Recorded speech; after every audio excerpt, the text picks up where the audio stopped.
Welcome to EDC Gear of the Week, where we kind of give an overview of a lot of different items all at the same time. So today we're going to talk about 4 flashlights, a wallet, a little organizer for your keychain, and a couple of knives from Kizer. And because there is so much, we're going to get straight to it.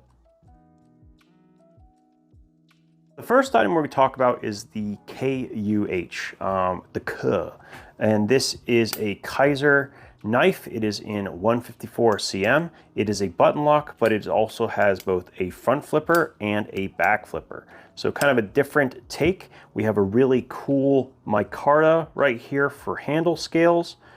And it's an interesting design. I'm not super keen on the ergonomics of this thing. The cutout feels very extreme for your finger. I'm not sure what they were going for, but there feels like a big step up when you go from here to where you put your other finger. For me and for my hands, it's not my ideal setup, but I will have to commend them on the mechanism itself. They've done a pretty good job with this button lock. It definitely feels like they have a proper amount of spring tension.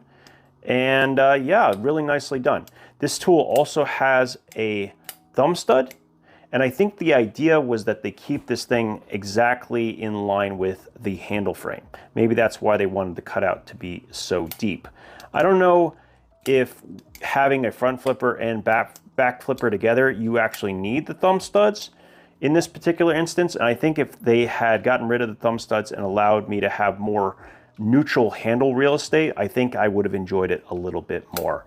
Let me know what you think about this knife down in the comments. I have to say, you know, Kizer is pretty consistent when it comes to the quality control. This is a really nice knife. It has recessed cutout for the pocket clip, which is reversible. I don't know how I feel about this little piece of metal sticking out, but you know, that's probably a designer preference more than anything else. It does kind of stick into the hand a little bit more than I would like. So, not for me, but maybe for you. If it is, please let me know. I'm curious to see what makes this knife the right knife. And there's just so many options from Kizer. I feel like this one kind of gets lost in translation, but maybe I'm wrong. While the other knife didn't really have my attention, this, on the other hand, it just works for me. I don't think you have to reinvent the wheel to make a good knife. It can have a relatively simplistic neutral handle. It can have a pretty standardized drop point or clip point blade shape. And I'm going to be pretty happy if they nail all of the different components. Now, one thing I really like about this is that this carbon fiber has a really nice raised surface. And I think this is actually not a true carbon fiber. It's a carbon fiber overlay on top of G10. That's what it appears to be. And honestly, that's an okay thing for me, because mostly carbon fiber is for looks than anything else. Now, once again, we have a button lock here. The action is really good. A little bit light on the D10, in my opinion, just a little bit for this flipper tab. And the jimping is really shallow. It barely is there at all. It really feels like it needs to be a bit more. Now, I'm pretty critical about these features, mostly because I know Kizer is capable of producing really, really good knives without these types of little errors. I know that they have them, so that's why I kind of specifically pick at them. And the same thing is true here. It's not particularly aggressive. Maybe that's what they were going for, but I really think that at least on the flipper tab, it should be more so. The sharpening tool here is really good. This is, you can see the plunge grind starts a little bit further back, allowing it to get thinner where the edge is. So all of that is actually quite good. This is in, I believe, 154 cm. Yep. And yeah, just a really good small knife. Now this one is coming in at just over 3 inches. I miss this sometimes. This is one of the most annoying things that designers do, and I think it's mostly designers, not necessarily Kizer itself. 3.03. Tell me you don't want to conform to laws without telling me you don't want to conform to laws. Like, when you make a knife just over that 3-inch mark, you give an excuse to different municipalities to prevent you from carrying that knife, or to tax you, or to give you like big fines. Like, there's no excuse for making any knife between 3 inches and 3.1 inches. No excuse. If you make a knife or design a knife and it's between 3 and 3.1, you should be ashamed of yourself. There's nothing you're gaining functionally from that small fraction of an inch, and you're losing out on all the legality advantages by having a sub 3-inch blade. It just, it grinds my gears so much. Taking an otherwise beautiful knife and just ruining it. Like, yes, I can grind down that last little bit and it would be legal, but because it says 3.03 on all the listings, technically it's not a sub 3-inch knife, right? It's not legally sub 3 inches. So I don't know what more I need to say. If you're a company out there that makes knives, stop making them between 3.1 and 3.01. Don't do it. Stop doing that. It's just bad for business. There's no excuse whatsoever to do exactly that. Yeah, I don't know what else to say. 3.03. Come on, man. Otherwise a beautiful knife though. What a great looking knife. But just being over 3 inches? They should be ashamed. I don't know whose fault that was, but whoever it is needs to rethink what they're doing, because that just is not a good strategy if you're trying to sell knives in the US or pretty much anywhere else for that matter. Next, we're going to talk about a few items from Clip and Carry. And the first one is this little key addition that lets you take your 2-layer 58mm Victorinox and use it when you want to and then stick it back on your keys, right? I think there's some advantages here, because if you have a very heavy set of keys and you're trying to use it for a nail file or otherwise, it can be kind of cumbersome. So this is a really good idea. Personally, I would use this with the Jet Setter, which is also a 2-layer Victorinox, but yeah, really cool addition and not an expensive one. So if that's something that you're into, it is available and it's worth noting. Now the wallet is a basic Kydex wallet. Now this is made in the United States and runs about $17 on Amazon. So pretty cool design here. Very simplistic. If you have between 6 and 8 cards, now if they're embossed, you're probably going to get closer to 6 cards. I think this is a pretty good option because it has the cutout on the corners, which you can use to kind of fan things out. So push this out and then fan it to find the card you want, and then grab it, pull it out, and then you can just, of course, stick it back in. Yeah, it works fine. It's not great, but it's not bad. And it also has a silicone addition that will allow you to store cash, probably in the trifold or quad-folded scenario. This isn't that much worse than the more expensive hard wallets. And I think having a small budget-oriented option at sub $20 is actually a really great thing. So nice job from Clip and Carry on this. It's definitely a consideration for anybody who just wants a money clip kind of style, but doesn't want to pay a huge premium. So nice design, looks good. This one came with 2 different colored silicone wraps, but just an overall really nice little package. I have 2 flashlights here from a company called Nextorch, and the first one is the Dr K3 Pro. Now what made me interested in this light is it's a really inexpensive pen light that is IPX7 waterproof, Type-C charging, and has 2 different emitters. So the warm emitter is specifically designed for inspections or being able to check eye reflexes. That's kind of the general gist. So this is designed primarily for medical professionals, but I do really like this light. I also like that it has mode memory in this case, but they could have simply have it always come in on the warm 2-lumen mode. I think that would have worked as well. Now this goes from there to a low mode in cool white, and then at high mode, which maxes out at 80 lumens. So a bunch of different ways to use this for inspection. There's some measurements on the side, and when you unscrew it, you actually have a Type-C port located underneath. So great design. IPX7 waterproof, a good pen light. Yeah, I got no complaints. This is really good. Like, this would be appropriate. I think a lot of people would enjoy that. Definitely something to check out, and probably going to be a little bit better, a little bit easier to use than some of the lights that don't have a waterproof rating, and this one having a built-in Type-C port. It's going to make it very convenient. Now, this other light, well, this is where things get a little weird. So I'm going to give you a warning before we get to a very important point in this little overview. But yeah, and I might have to give you the warning now because I forget which button does what. Okay, so here's the deal. You notice those ventings right there? That's not for heat. That's because this light not only gives output in light, it also creates a high decibel screeching noise. So maybe you turn off the volume at this point. I'm going to put a warning before it happens in post-editing. But the problem with this light, and this is like the most important thing, is not the output, because the output's really high on this. I mean, this thing can reach, I think, 1600 lumens. The problem with this light is that the button for the screeching noise is way too close to the other button and has no delay, meaning that the moment you press it, you're going to blow out your ears. Okay. Whew. In my brain, I'm going, please don't press that button. Please don't press that button. Yeah, it's the smaller button. Okay, good.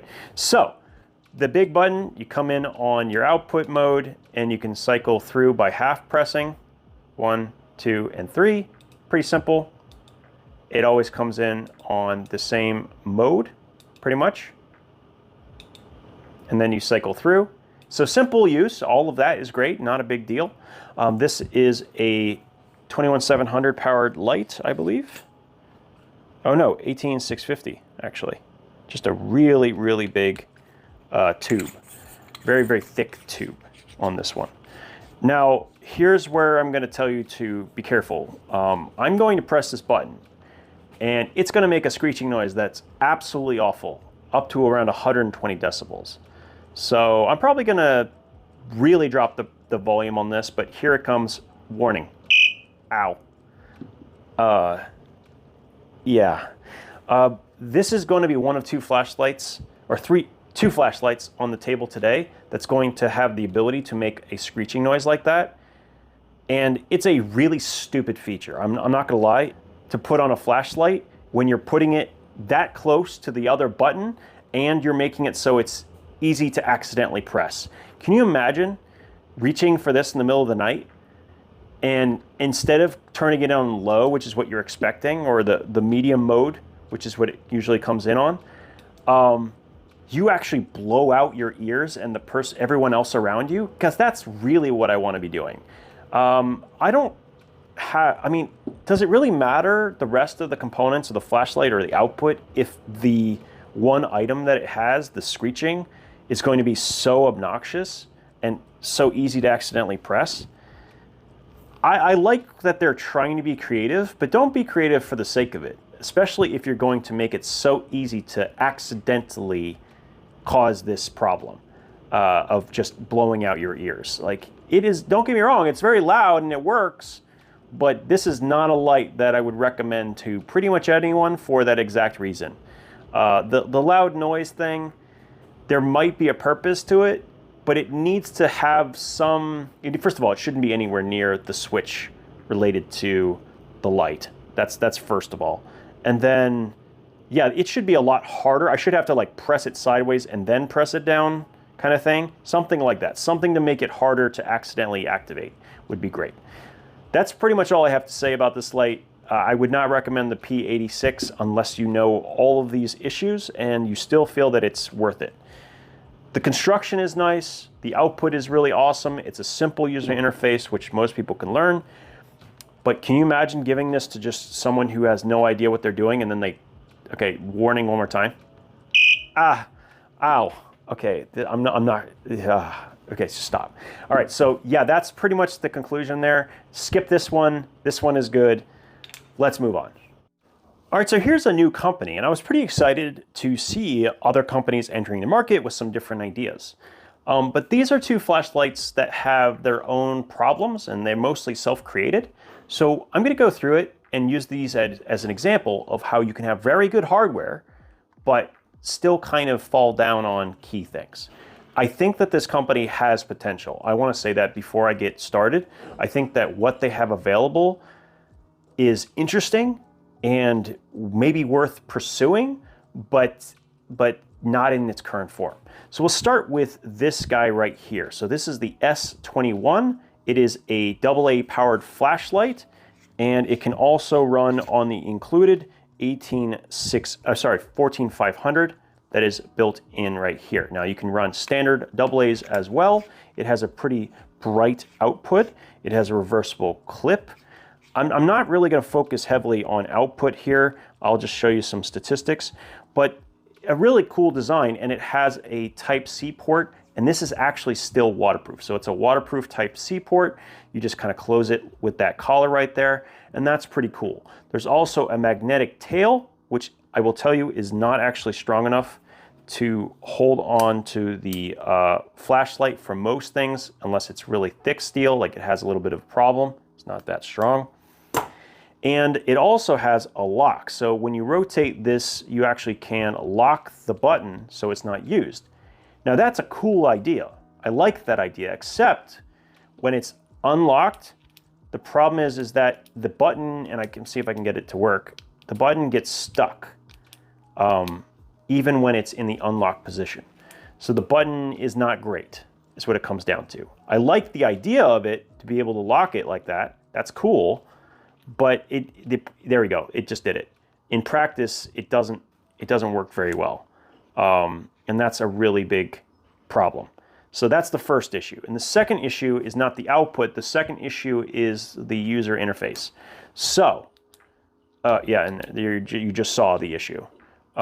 So this is breaking, it has the cardinal sin of flashlights in my opinion, which is where there's a series of modes and strobe is randomly inserted in such a way that you have to go past the strobe in order to get back to the mode you're looking for.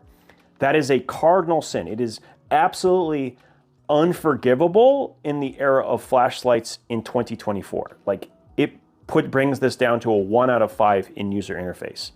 That is never okay. And realistically, a strobe on a AA powered flashlight is silly anyway. It just, generally speaking, it's pretty useless. It's not that bright relative to the larger flashlights. And yeah, it's just gonna be obnoxious, especially if you accidentally do it. So you go through the modes, and it's weird. It's like medium, it goes like medium, high, low, and then strobe, which is very obnoxious. I can't, like, we're kind of done with it. Like, the power, the actual hardware looks really great. I kind of like the way they have designed the clip and everything. I even like the way they have the magnetic tail and incorporated it, even though it's kind of sticky. The Type-C port's cool, but the user interface makes this like unusable completely. And I would not suggest getting it for just the reason of the user interface. That's basically how I feel about this light. But really keep an eye on this company, because what they have here is a good starting point. If they just remove strobe from this, I think it's pretty solid. And then especially if they fix the sticking issue on the, what do you call it? The button, I think it then becomes a great competitor to all the other guys out there on the market. Now, this is their version of the flat flashlight. Now, this is a pretty large flat flashlight relative to other models. So this is like the ArcFlex from Olight. So it's definitely on the longer side, closer to what you will see from the Coast flashlight. I think is probably a better comparison. They're about the same length, give or take. I think actually the Coast is a little bit longer. The thing is I like some things that they have done about this. This is actually a really cool design. So it actually has 3 different buttons that activate 3 different parts of the tool. That's really a good design. So we have a laser, which you have to hold press to turn on. So red laser, turn that off. You have the light, which you can then cycle through, turn off, and I think it comes in on the same mode. Yeah, it does. And We also have the side light, so check this out. So this has a high CRI side light that also has a cool white, a red light, a blinking red, and a UV. And you hold press at any time to turn it off. Those are good. So we have the laser and we have the side light. So all of that is great. So far, so good. Where it gets bad is, once again, with the main light, we go to this, and then right after this SOS, we get to strobe. And you cannot skip them. You have to go through the cycle, including this, in order to get back to low. So there's the strobe, and then there's the main mode. So once again, cardinal sin, right? Cardinal sin, including strobes that are not hidden. It's just a bad idea overall. I hope this company will come out with an updated version, because the actual hardware on this is solid. It has a Type-C port. It's IPX7, I believe, or IP67, I forget. And okay, you got a good starting point. I mean, I like the side lights. I like the laser. I like that you can use the laser and the light at the same time. Very, very cool. They're kind of basically independent. But the lighting thing is a real problem. And you might notice this side button. So you see this over here? They have, once again, creating a screech function. So if I hit this button by accident, it's going to do the thing. All right, so you ready? Here we go. All right, it is obnoxious, and once again, you just only have to press it a little bit, and all of a sudden you have, yeah, it's not good. I don't know who thought this idea was great, but it's not. It's not a good thing to put it on flashlights and have it be that easy to press. You can't do it. It's just a bad idea, okay? I understand the theory behind it. I don't necessarily disagree with it. It shouldn't be that easy, or at least it should be done in a way that's less obnoxious. This is still I will say this is still far better than the Nextorch version. I think if this light not having that strobe and the SOS function kind of rotating in, if it didn't have those, I think this light actually would be a reasonable consideration, even with the screechy function, because maybe there's someone out there that likes that, and this would be a cool light. So even though I'm critiquing these guys, I really do believe that it's worth mentioning and that you should keep an eye on them. I just wouldn't buy these exact models just yet. Give them some time to kind of work out the kinks, and I think we'll be seeing a lot more from them. That's basically where we are. And yeah, hopefully they'll make those improvements and they can be a major part of the flashlight genre. Here is everything, besides, of course, the P86, that we talked about today. Now, I think I am very excited to see more brands of flashlights coming out that have the right combination of features. I think that this flat flashlight has the potential to be good if they fix that one section of it. And the same thing is true with the AA. I think that has the potential to be good if they fix the user interface and the tail switch issues. Other than that, I mean, the wallet I think is a home run for $17, USA made, with, you know, a standard Kydex wallet. This is actually a really good idea. I'm surprised that this hasn't taken off more and we don't see more of them. Curious to see if that's something you would carry, or if you prefer a soft wallet. Now, I know I kind of prefer leather wallets in general, but I every once in a while will switch to something like this to kind of change things up. Let me know what your preferences are. I would be very interested in finding out. As always, thank you guys so much for your time, and we'll talk again soon.